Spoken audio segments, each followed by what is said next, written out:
C'est une promenade qu'elles ont l'habitude de faire. Kada et Sheida sont des femmes de Srebrenica. Elles se rendent au mémorial de Pododjari, une ancienne usine transformée en musée. Un endroit pour ne pas oublier qu'en l'espace de quelques jours, en juillet 1995, pendant la guerre de Bosnie-Herzégovine, environ 8000 hommes ont été tués dans cette enclave musulmane située dans la partie serbe du pays. Des événements qui ont eu lieu malgré la présence des casques bleus de l'ONU, extrêmement critiqués depuis pour leur passivité. En plus de son mari et de son fils, Kada a tout simplement perdu la totalité des hommes de sa famille. J'ai fait le compte et en regroupant ma famille du côté de ma mère et du côté de mon père et la famille de mon mari, ça fait en tout 56 victimes.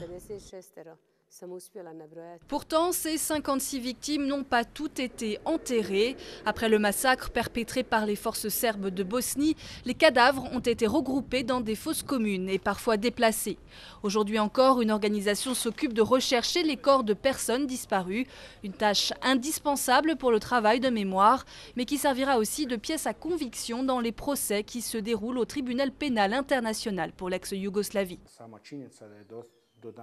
Le seul fait que nous ayons exhumé 6500 victimes de Srebrenica est suffisant pour que le procureur prouve qu'il y a eu génocide. Parce que nous parlons de 6500 personnes de la même origine et de la même nationalité.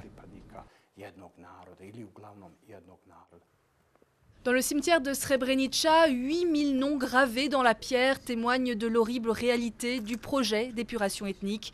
Quand on parle à Sheida des procès qui se déroulent en ce moment à La Haye, la veuve exige des sentences exemplaires. Laissez-moi vous dire une chose, tout verdict est insuffisant. Même si nous parlons de 40 ans et quelques, même s'ils sont tous condamnés à perpétuité.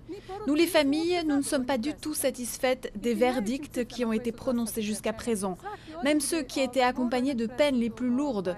Pour chacun d'entre eux, le verdict devrait contenir une sentence pour acte de génocide.